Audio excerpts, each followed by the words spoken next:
외국인들이 꼽은 한국의 매력. 한국에 한 번도 안 온 사람은 있어도 한 번만 온 사람은 없다. 여러분, 오늘 제가 들려드릴 이야기는 말이지요. 어느 콧대 높은 미국 여기자가 한국에 왔다가 인생이 송두리째 바뀌어버린 그 사연입니다. 이 사라라는 여자가 어떤 사람이었는가 하니 전 세계 80개국을 돌아다니며 어지간한 풍경에는 눈도 깜짝 안 하던 베테랑 저널리스트였답니다. 파리에서도 뉴욕에서도 늘 가방을 꽉 끌어안고 다녔던 그 차가운 이방인이 단 일주일 한국에 머무는 사이에 두 손을 들고 항복해버렸지요. 그것도 그냥 항복이 아니라 자기 영혼의 절반을 서울 밤거리에 두고 갔다고 고백한 겁니다. 도대체 그 일주일 동안 무슨 일이 벌어졌던 걸까요? 자, 차가운 이방인의 심장을 녹여버린 대한민국의 그 치명적 매력 속으로 함께 들어가 보시지요. 영상을 시청하신 후 마음에 드신다면 좋아요와 구독 버튼을 꾹 눌러주십시오. 여러분의 관심이 저에겐 큰 힘이 됩니다. 그럼 바로 시작하겠습니다. 방치된 가방이 그대로 있던 기적. 여러분, 그러면 이 사라라는 여자의 첫 번째 충격 이야기부터 한번 풀어볼까요? 사라가 인천국제공항에 첫 발을 내디뎠을 때 말이지요. 이 사람이 속으로 어떤 생각을 했는가 하니 뻔하지. 또 그렇고 그런 아시아의 대도시 중 하나일 거야. 하는 그런 마음이었답니다. 그런데 공항 바닥에 발을 딛는 순간부터 뭔가가 좀 이상한 거예요. 유리알처럼 반짝이는 바닥 차분하게 줄을 선 사람들, 환하게 웃으며 인사하는 직원들. 이 사람이 런던 히드로 공항에서 파리 샤를드골 공항에서 끝없이 줄 서서 짜증 내본 게 한두 번이 아니거든요. 그런데 인천공항에서는 입국 심사부터 짐 찾는 데까지 딱 20분이 걸렸답니다. 사라가 속으로 이렇게 중얼거렸지요. 공항이라는 건 그 나라의 쇼윈도일 뿐이야. 진짜 모습은 다를 거야. 베테랑 여행가의 본능이라고 할까요? 애써 감탄을 억누른 거지요. 자, 호텔에 짐을 풀고 곧장 명동으로 향했답니다. 한낮의 명동이 어떤 곳입니까? 사람이 발 디딜 틈도 없고 화장품 가게며 길거리 음식 냄새가 코를 찌르는 그 활기찬 거리지요. 사라가 1,000만 원도 더 나가는 카메라 장비를 잔뜩 짊어지고 한참을 걸었답니다. 그러다 다리도 아프고 해서 통유리창이 환한 대형 프랜차이즈 카페에 들어갔어요. 따뜻한 아메리카노 한 잔을 시켜놓고 창가 자리에 앉아 노트북을 펼쳤지요. 그런데 갑자기 배가 꾸르륵 신호가 오는 겁니다. 화장실을 가야 하는데 이 사람 머릿속에 경고등이 번쩍 켜졌어요. 다리에서 한눈판 사이에 지갑 도둑 맞았던 거 잊었어? 로마에서 휴대폰 소매치기 당했던 그 쓰라림 잊었어? 자기 자신한테 막 그러는 거지요. 그런데 주변을 둘러보니 이건 또 무슨 광경입니까? 옆 테이블 여학생은 최신형 노트북이며 아이폰이며 책이며 죄다 테이블 위에 그대로 펼쳐놓은 채 화장실로 휙 가버리는 거예요. 그 옆 비즈니스맨은 명품 가방을 의자에 떡하니 걸쳐둔 채로 1층 카운터에 주문하러 내려가 버리고요. 이 사람들 뭔가 좀 이상한데? 미친 건가? 사라가 진짜 그렇게 생각했답니다. 그런데 화장실이 너무 급하니까 결국 도박을 하기로 한 거예요. 카메라 가방을 의자 깊숙이 밀어넣고 건옷으로 살짝 덮어두고 불안한 마음으로 화장실로 뛰어갔답니다. 여러분, 이 사람 화장실에서 손 씻는 그 짧은 시간이 얼마나 길었겠습니까? 심장이 어찌나 쿵쾅거렸는지요. 아이고, 바보 같으니. 그 비싼 렌즈에 취재 수첩에 다 그 안에 들어있는데. 머릿속이 새카매져서 다시 자리로 뛰어 돌아왔어요. 그런데 말이지요. 자리에 와서 본 광경에 사라가 그 자리에 우뚝 멈춰 섰답니다. 가방이 그대로 있는 거예요. 자기가 두고 간 그 위치, 그 각도 그대로요.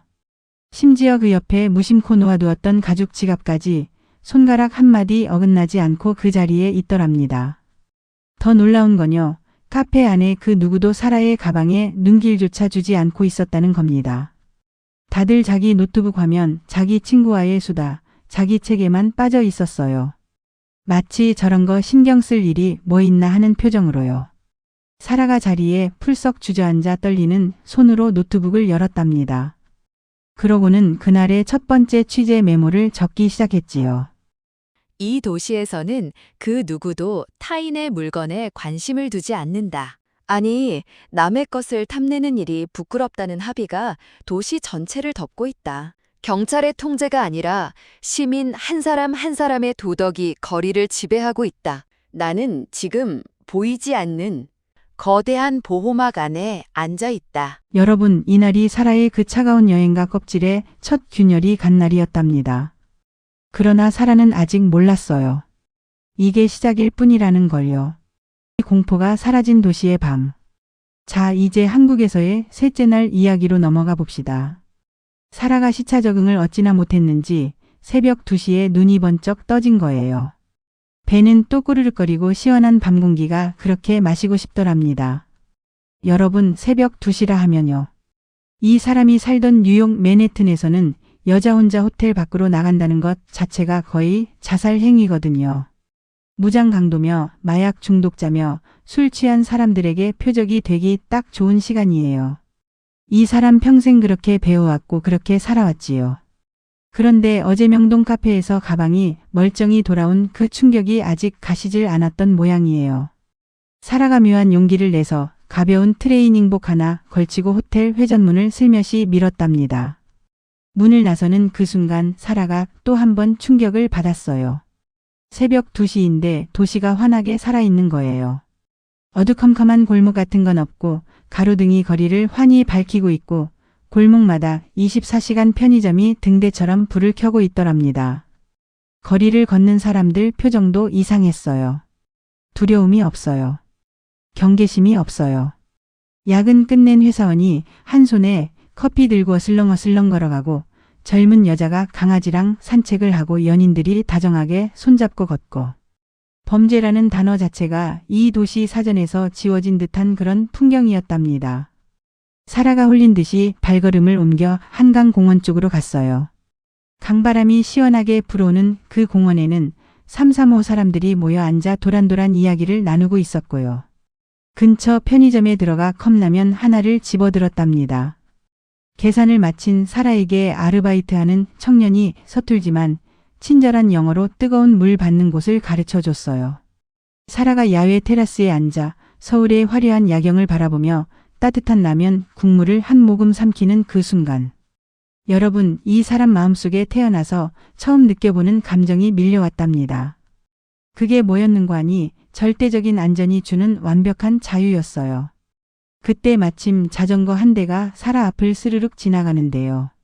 자전거 뒤에 커다란 배달통이 달려있고 헬멧을 쓴 청년이 벤치에 앉은 학생들에게 따뜻한 치킨 박스를 건네주는 거예요. 사라가 입을 떡 벌렸지요. 새벽 2시에 한강공원 벤치로 갓 튀긴 치킨이 배달된다고? 이게 가능한 일이야? 스마트폰 앱 하나로 위치를 찍으면 어디든 따뜻한 음식이 기적처럼 도착하는 나라.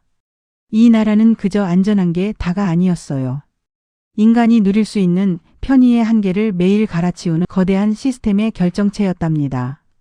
사라가 한참 후 천천히 휴대폰을 꺼내 한강 야경을 사진에 담았어요.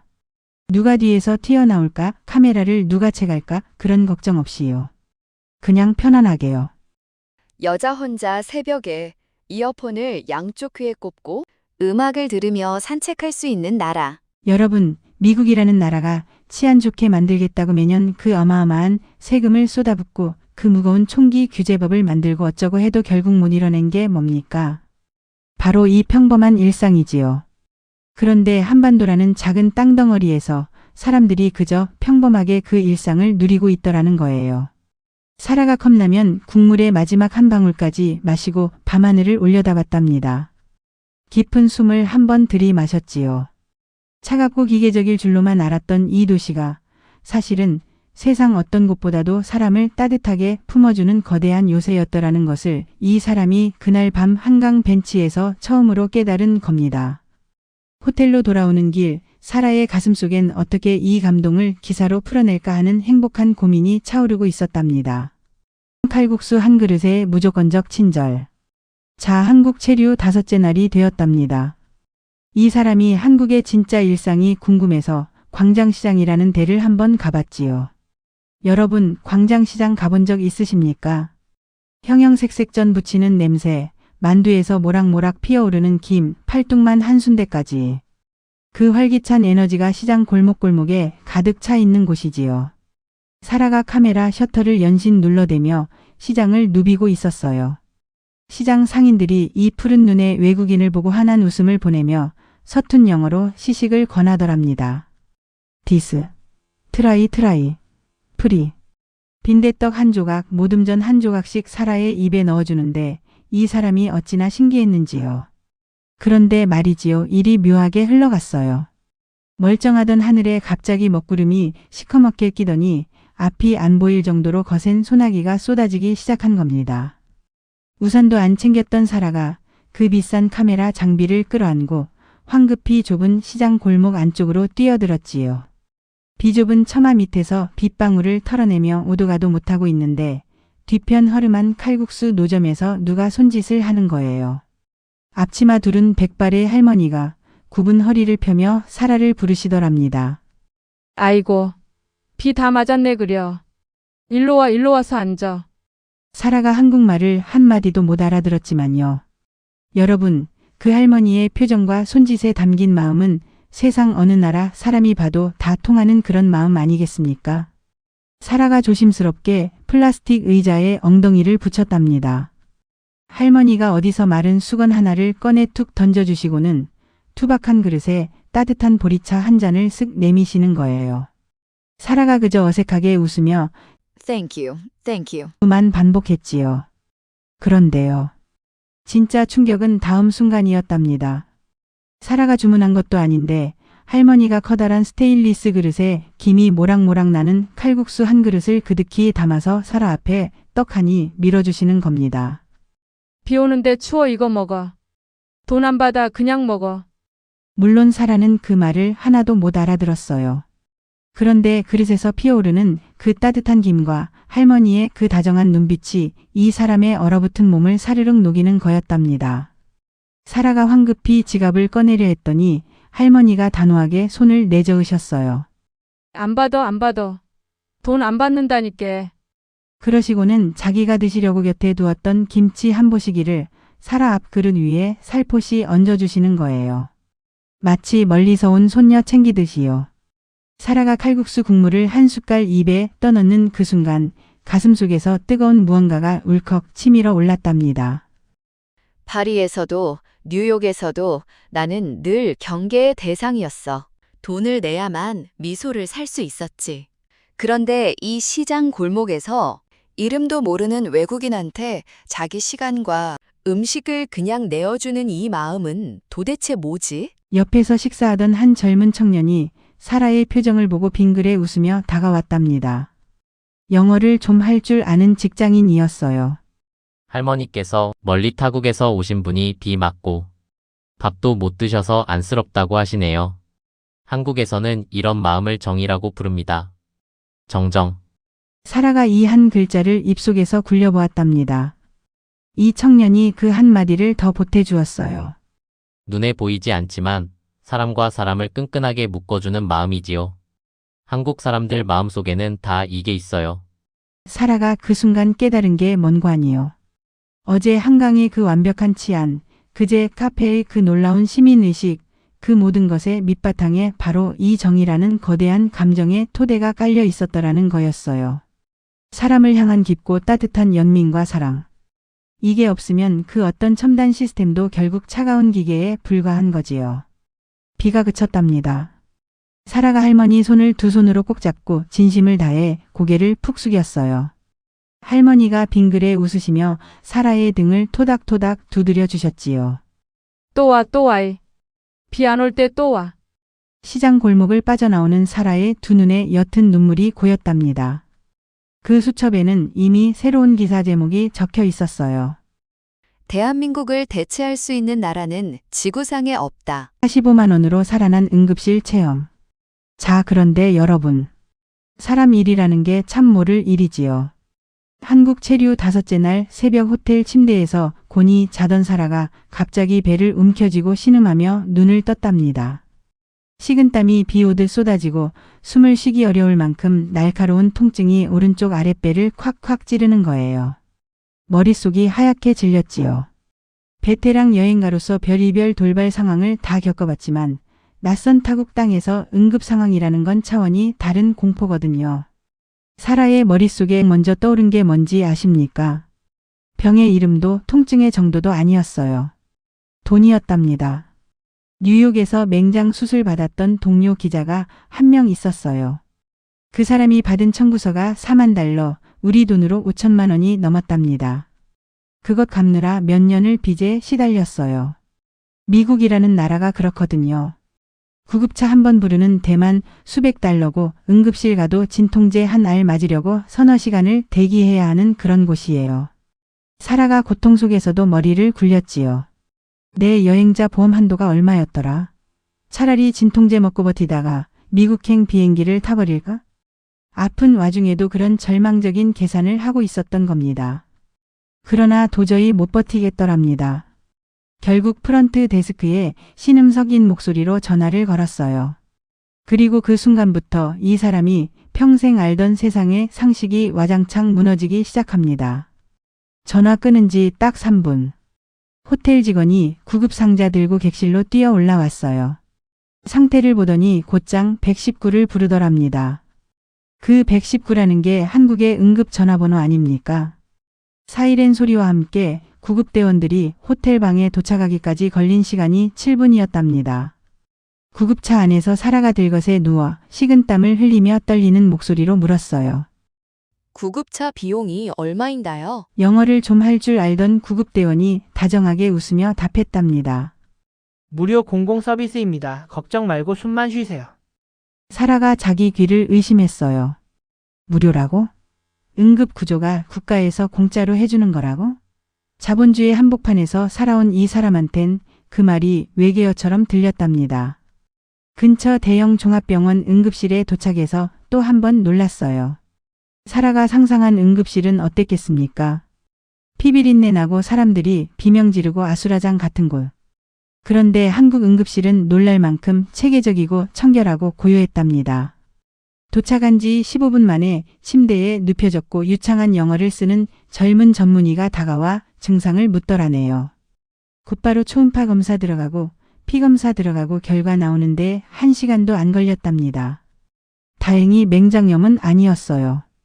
극심한 스트레스에 급성장염이 겹쳐서 생긴 경련이라는 진단이 나왔지요. 수액 한 봉지 맞고 안정을 취하니까 그 끔찍하던 통증이 거짓말처럼 사라졌답니다. 의료진이 옆에 와서 혈압 체크해주고 불안해하는 사라를 따뜻한 말로 다독여주고요. 괜찮습니다. 이제 안전해요. 여러분, 사라가 진짜 충격을 받은 건 2시간 뒤였답니다. 완전히 회복돼서 퇴원 수속을 밟으러 원무과 창구에 섰을 때 청구서를 본 그 순간이지요. 구급차 이용료, 초음파 검사비, 혈액 검사비, 수액 처방, 전문의 진료까지. 이 모든 것을 다 합친 금액이 15만 원 안팎이었답니다. 그것도 사라는 한국 건강보험에 가입조차 안 된 외국인이었는데요. 미국이었다면 최소 5천 달러는 나왔을 그 의료 서비스가 단돈 100달러 남짓에 끝난 거예요. 청구서를 들고 멍하니 서 있는 사라 옆에서 통역을 도와준 호텔 직원이 오히려 미안한 표정을 지으며 그러더랍니다. 보험이 없으셔서 생각보다 많이 나왔네요. 죄송합니다. 이 말을 듣는 순간 사라가 그 직원의 손을 부여잡고 그만 오열할 뻔했답니다. 생명과 직결된 의료 시스템 앞에서 자국민이건 이방인이건 차별 없이 신속하게 따뜻하게 최고의 대우를 해주는 나라. 환자의 지갑 두께부터 묻는 게 아니라 환자의 고통부터 묻는 그런 나라. 사라의 수첩에 그날 밤 이렇게 적혔답니다. 이곳의 의료진은 천사이고 이 시스템은 인류가 도달해야 할 가장 완벽한 유토피아다. 나는 이 나라의 국격을 비로소 뼛속 깊이 실감했다. 우부산까지 따라온 실내의 그물망차. 사라가 K의료의 충격에서 어느 정도 회복하고 나서 무슨 생각을 했는고 하니 서울만 봐서는 안 되겠다. 다른 도시도 가봐야겠다. 그런 거였어요. 그래서 남쪽 해안 도시 부산으로 한번 가보기로 한 겁니다. 이동수단으로 고른 게 바로 KTX 한국고속철도였지요. 사라가 서울역에 도착해서 또 한 번 입을 떡 벌렸답니다. 그 거대하고 현대적인 역사 규모가 우주 정거장을 방불케 하는 거예요. 여러분 유럽 가보신 분들 아시잖아요. 거기 기차역들 가면 매표소에 길게 줄 서서 종이 티켓 받아들고 헤매고 그러는 게 일상이에요. 그런데 한국에서는 어떻습니까? 스마트폰 앱 하나로 좌석 지정부터 결제부터 탑승까지 단 1분이면 끝나잖아요. 사라한텐 이게 마법처럼 보였답니다. 플랫폼으로 내려가니 총알처럼 날렵하게 생긴 KTX 열차가 출발 시간 오후 2시 정각에 1초의 오차도 없이 미끄러지듯 들어오더랍니다. 사라가 좌석에 앉아 또 한 번 놀랐어요. 비행기 1등석 부럽지 않게 넓고 안락한 좌석, 시속 300km로 달리는데도 흔들림이 없는 그 부드러운 승차감, 객실 안에서 끊김없이 빵빵 터지는 무료 와이파이까지. 창밖으로 한국의 산하가 그림처럼 스쳐 지나가는데 사라가 휴대폰으로 4K 고화질 영상을 실시간 스트리밍하면서 한숨을 푹 쉬었답니다.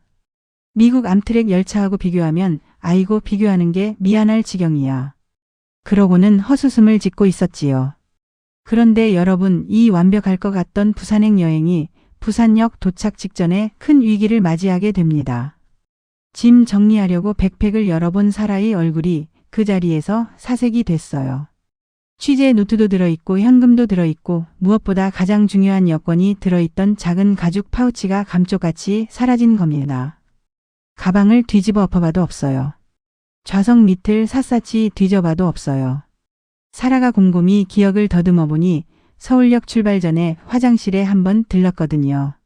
거기 세면대 위에 손 씻으려고 잠깐 파우치를 올려뒀던 게 떠오르더랍니다. 여러분, 그 순간 사라 머릿속에 어떤 그림이 그려졌겠습니까?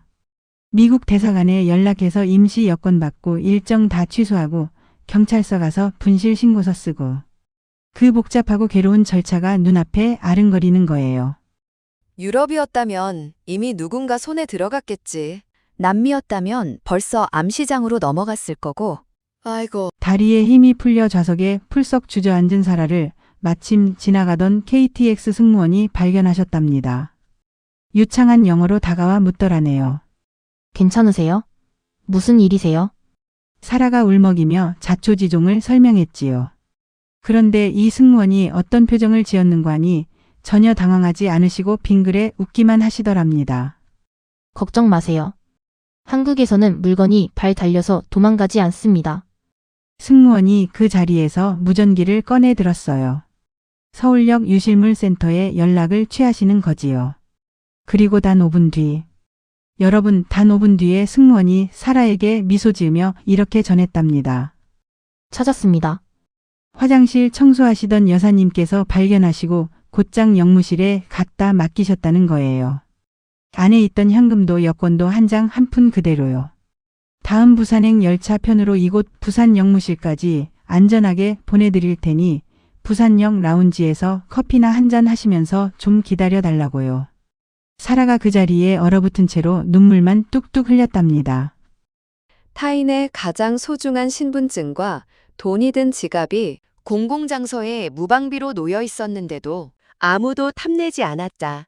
오히려 발견한 사람이 주인을 찾아주려고 부랴부랴 영무실로 뛰어갔다. 이게 도대체 어떻게 가능한 일이지? 부산역 VIP 라운지에 앉아 안전하게 도착한 자기 파우치를 품에 꼭 끌어안고 있던 사라가 그 순간 깊은 깨달음을 얻었답니다. 이게 그저 운 좋게 일어난 개인적인 해프닝이 아니었어요. 카페에 놓인 노트북도 자전거에 실린 배달 음식도 기차역 화장실에 잃어버린 여권까지도. 대한민국이라는 나라는요, 거미줄처럼 촘촘하고 정교한 인프라 위에 타인을 향한 절대적인 신뢰라는 보이지 않는 보호막이 견고하게 둘러싸인 거대한 안전지대였더라는 거예요. 사라가 라운지 테이블 위에 노트북을 펴고 그날의 글을 쓰기 시작했답니다. 손가락이 키보드 위를 어찌나 빠르게 두드리던지요. 그날 저녁 사라의 수첩에 이런 한 줄이 적혔답니다. 나의 조국 미국은 시스템으로 사람을 통제하려 한다. 그러나 이 나라는 사람의 도덕성이 시스템을 완성하고 있다. 여러분, 이 한 줄이 무엇을 뜻하는지 아시겠지요?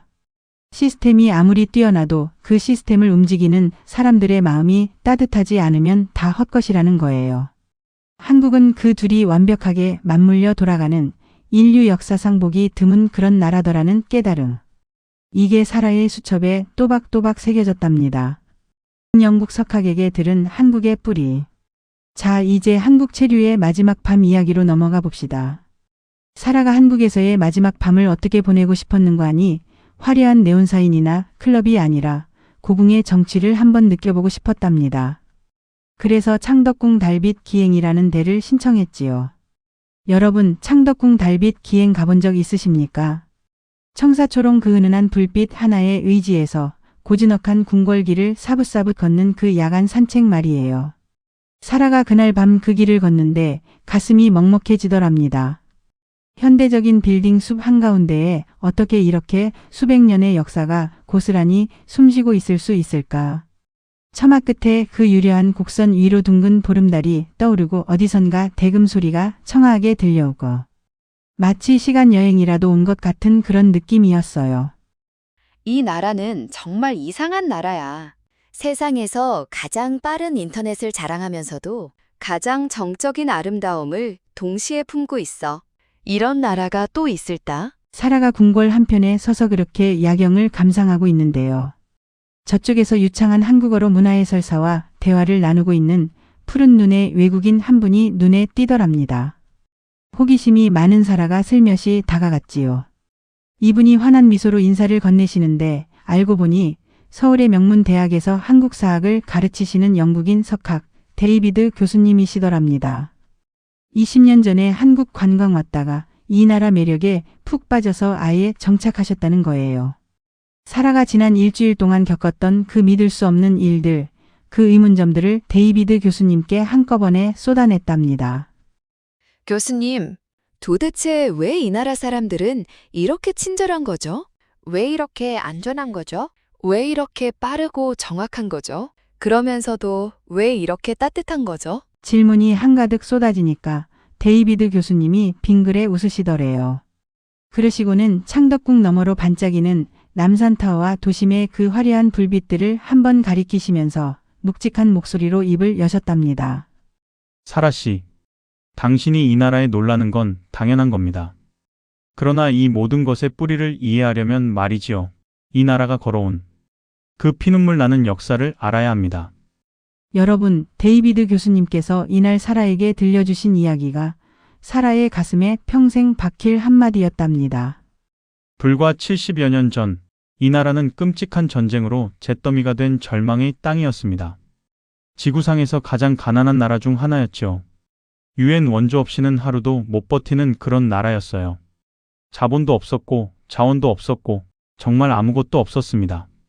사라가 숨을 죽이고 듣고 있었답니다. 데이비드 교수님께서 말씀을 이어가셨어요. 그들이 기댈 수 있었던 건요. 오직 서로의 어깨와 내 자식한테는 이 가난을 물려주지 않겠다는 그 처절한 교육열 그리고 불굴의 의지뿐이었습니다. 여기서 교수님께서 사라를 똑바로 바라보시며 한마디를 더하셨어요. 당신이 광장시장에서 겪었던 그 할머니의 따뜻한 정말입니다. 그게 그냥 생긴 게 아니에요. 그 지독한 가난 속에서도 이웃끼리 서로 밥그릇 나눠가며 함께 살아남으려 했던 그 연대의식에서 출발한 겁니다. 사라가 가슴이 쿵 내려앉았답니다. 교수님이 말씀을 계속 이어가셨지요. 카페에 물건 두고 가도 안 훔쳐가는 그 시민의식이요? 그건 공동체를 신뢰하지 않고서는 그 각박한 위기를 도저히 못 이겨냈던 사람들이 자기들끼리 만들어낸 강력한 도덕적 유대감의 결과물입니다. 그들은 밤낮을 가리지 않고 피땀 흘려 일했고 세계에서 가장 빠른 인터넷망과 가장 완벽한 대중교통을 자기들 손으로 일궈냈어요. 데이비드 교수님께서 마지막으로 한 말씀을 더하셨답니다. 사라 씨, 당신이 보고 있는 저 화려한 도시는요. 단순히 돈으로 쌓아 올린 게 아닙니다. 한국인들의 피와 눈물, 그리고 기적 같은 희생정신이 빚어낸 인류 역사상 가장 위대한 승리의 기념비입니다. 사라가 이 말씀을 듣는 그 순간 머릿속에서 그동안 흩어져 있던 모든 파편이 하나의 거대한 퍼즐처럼 완벽하게 맞춰지는 거예요. 그래, 그래서 그랬구나. 왜 그토록 빠른 배달이 가능한지, 왜 새벽에도 안전하게 거리를 거닐 수 있는지, 왜 이방인한테까지 조건 없이 친절을 베푸는지, 그건 그저 선진국이라서가 아니었답니다. 척박한 땅에서 기적을 피워낸 위대한 민족만이 가질 수 있는 자긍심이고 찬란한 유산이었던 거예요. 가슴 깊은 곳에서 형언할 수 없는 뜨거운 감동이 밀려오는데 사라의 두 눈에 눈물이 핑 돌더랍니다. 깊은 숨을 한번 들이마시며 사라가 밤하늘에 그 둥근 보름달을 올려다봤어요. 다음 날 아침 인천국제공항 출국장 벤치에 앉아 뉴욕행 비행기를 기다리던 사라가 노트북을 열고 지난 7일간의 기록을 마무리하는 마지막 문장을 써 내려갔답니다. 세계의 수많은 나라를 다녔지만 내 영혼의 밑바닥을 뒤흔든 나라는 오직 대한민국뿐이었다. 나는 오늘 미국으로 돌아갔냐. 그러나 내 심장 한 구석은 영원히 서울의 밤거리에 두고 간다. 한국에 한 번도 안 온 사람은 있어도 한 번만 온 사람은 결코 없다. 나는 곧 다시 돌아올 것이다. 엔터키를 누르는 사라의 얼굴에 그 어느 때보다 환하고 벅찬 미소가 번지고 있었답니다. 전 세계를 뒤흔든 예찬 기사.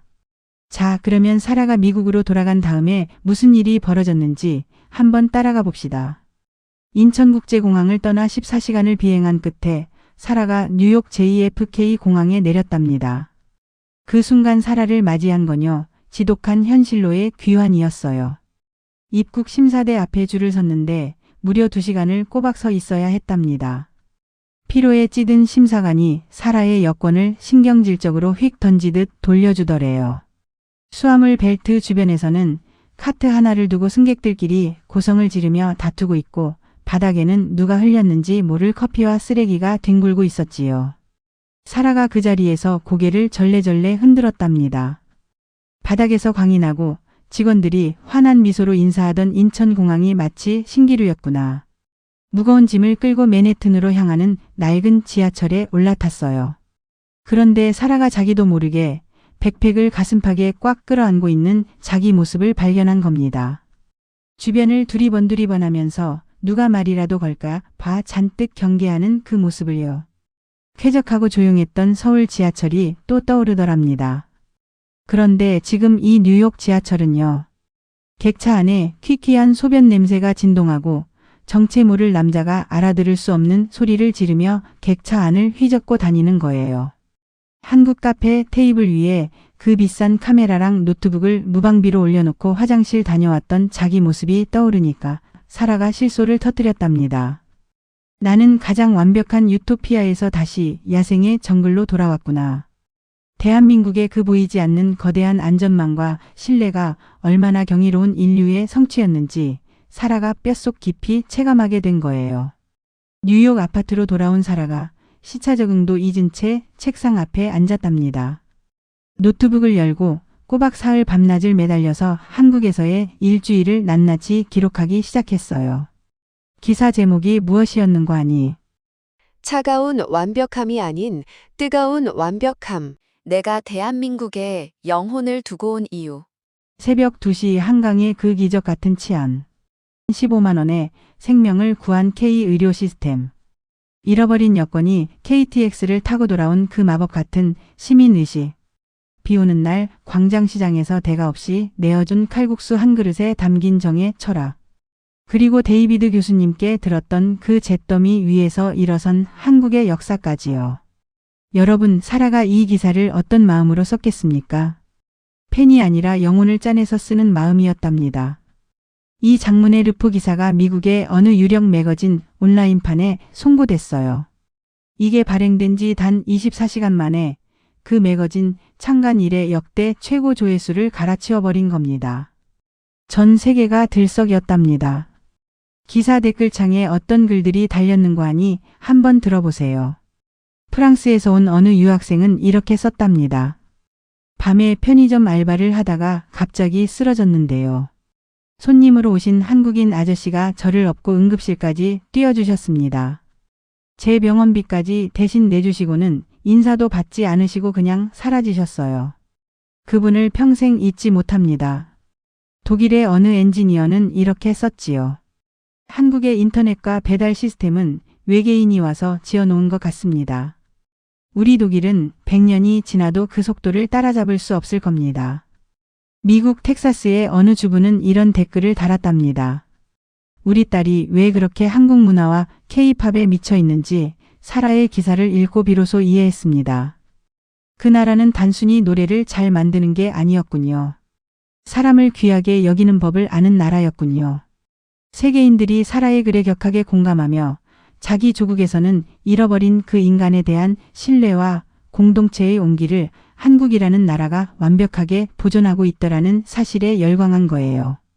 이 뜨거운 반응이 곧바로 미국 주류 방송국의 러브콜로 이어졌답니다.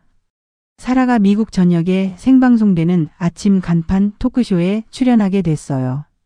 콧대 높은 백인 앵커가 반신반의하는 표정으로 묻더랍니다. 사라 씨, 아무리 그래도요. 지갑을 식당에 두고 가도 안 훔쳐가고 응급실 진료가 무료에 가깝다는 건 솔직히 기자의 과장된 수사 아닙니까? 세상에 그런 유토피아가 어디 있어요. 여러분, 이 질문에 사라가 어떻게 답했는지 아십니까? 단 1초의 망설임도 없이 단호하고 확신에 찬 목소리로 이렇게 답했답니다. 과장이 아닙니다. 오히려 제 필력이 그 위대한 나라의 일상을 다 담아내지 못해서 미안할 따름입니다.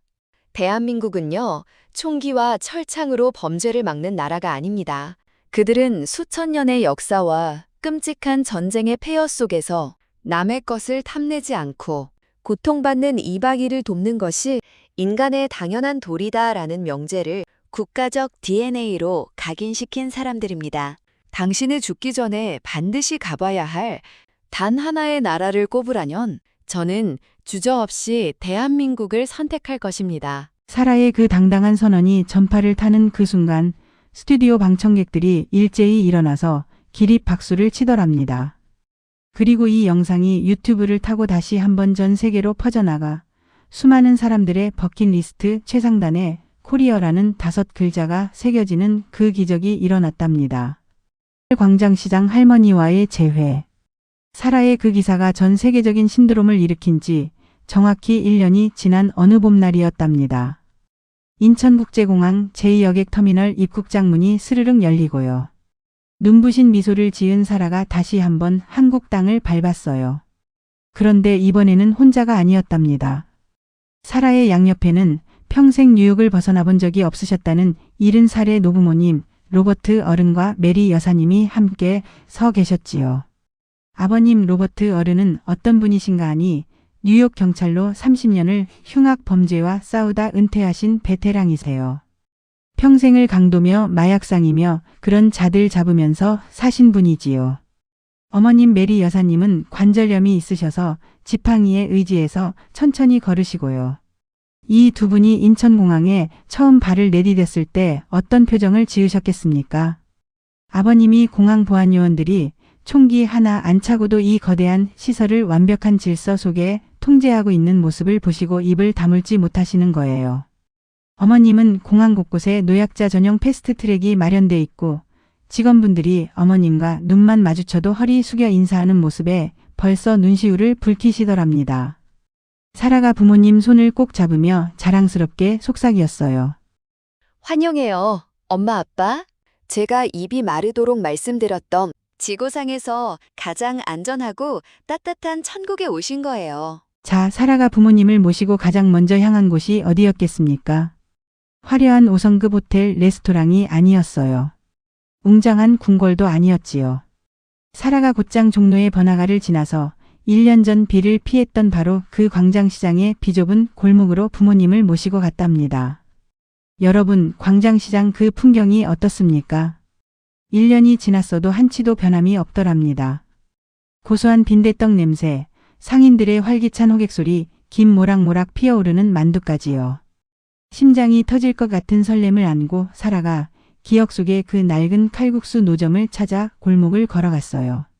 그러다가 마침내 그 자리에서 여전히 하얀 김을 맞으며 반죽을 썰고 계시는 백발의 할머니를 발견한 겁니다. 사라가 떨리는 목소리로 지난 1년 동안 수백 번 연습했던 서툰 한국말 한마디를 꺼냈답니다. 할머니, 저 기억하세요? 작년에 비 올 때 칼국수 주셨던 앞치마에 손을 닦으시며 천천히 고개를 드시던 할머니가 한참 동안 사라의 그 푸른 눈을 빤히 바라보시더래요. 그러시더니 이내 얼굴 전체에 깊은 주름이 패일 만큼 환하게 웃으시는 거예요. 아이고, 아이고. 그때 비 쫄딱 맞았던 그 서양 처자 아니여. 웜에 있지도 않고 여길 다시 왔네 그려. 할머니가 도마를 내팽개치고 달려 나오시더니 사라의 두 손을 덥석 부여잡으셨답니다. 사라가 참았던 눈물을 그만 와락 터뜨리며 할머니 품에 안겼어요. 언어의 장벽 같은 게 그 순간엔 아무런 문제가 안 됐답니다. 뒤에서 이 광경을 지켜보시던 아버님 로버트 어른이 평생 강력 범죄자들 앞에서도 안 흘리시던 눈물을 손등으로 훔치시더래요. 어머님 메리 여사님은 딸을 품어준 그 낯선 한국 할머니의 거친 손을 어루만지시며 연신 이렇게 되뇌시더랍니다. 고맙습니다. 신의 축복이 함께 하시길. 아이고 부모님까지 모시고 왔네. 하시면서 서둘러 의자를 내어주시고요. 세상에서 가장 푸짐하고 따뜻한 칼국수 3그릇을 뚝딱 끓여내시는 거예요. 사라가 몰래 테이블 밑으로 미국에서 가져온 고급 영양제와 감사의 편지가 담긴 쇼핑백을 슬며시 밀어 넣었답니다. 그런데 할머니가 그걸 보시고는요. 오히려 시장 옆집까지 가서 호떡까지 사와서 사라 가족 손에 쥐어주시는 거예요. 여러분, 1년이 지나도 한국의 그정은 한치도 변함이 없더랍니다. 계산기 두드릴 줄 모르는 그 절대적이고 무조건적인 인류의 그 자체였어요. 뜨거운 칼국수 국물을 한 숟갈 넘기시며 아버님이 사라를 보시며 한 말씀 하시더랍니다. 사라야, 내 기사가 틀렸다. 사라가 깜짝 놀라서 아버님을 바라봤지요. 아버님이 웃으시며 말씀을 이으셨어요. 이곳은 그냥 살기 좋은 나라가 아니구나. 사람과 사람 사이의 벽을 허물고 이기심으로 가득 찬 세상을 다시 따뜻하게 만들 수 있다는 희망을 매일같이 증명해내는 인류의 기적이로구나. 사라가 그 말씀을 들으며 밤하늘을 수놓은 서울의 그 화려한 스카이라인을 올려다봤답니다. 전쟁의 잿더미에서 일어나 세계 문화의 중심으로 우뚝 선 대한민국. 이곳은 그저 K컬처라는 유행을 수출하는 나라가 아니었어요. 전 세계인의 메마른 가슴에 인간성 회복이라는 위대한 울림을 전파하는 거대한 발전소였답니다. 한국에 한 번도 안 온 사람은 있어도 한 번만 온 사람은 결코 없다. 사라가 1년 전 세상에 던졌던 그 한마디가 이제는 그녀의 부모님을 비롯한 전 세계인의 가슴속에서 변치 않는 진리로 살아 숨쉬고 있었답니다. 마침내 사라는 자신의 두 번째 고향에서 완벽한 안식과 긍지를 느꼈습니다. 여러분, 오늘 이 이야기 들으시며 어떤 마음이 드셨는지요? 가장 가난했던 나라에서 전 세계인의 심장을 뛰게 하는 기적의 땅으로. 사라의 이야기처럼 말이지요. 대한민국이 가진 진짜 무기는요. 그 화려한 기술 이면에 숨겨진 우리 한국인 특유의 끈기와 따뜻한 정이 아닐까 합니다. 이방인의 차가운 냉소마저 눈물로 녹여버린 그 자랑스러운 대한민국의 품격. 저는 이 이야기를 풀어낼 때마다 가슴이 다 벅차오릅니다. 오늘 이야기 좋게 들으셨다면 구독과 좋아요 한 번씩만 꾹 눌러주시고요. 다음 K스토리에서 또 뵙겠습니다. 강령하소서.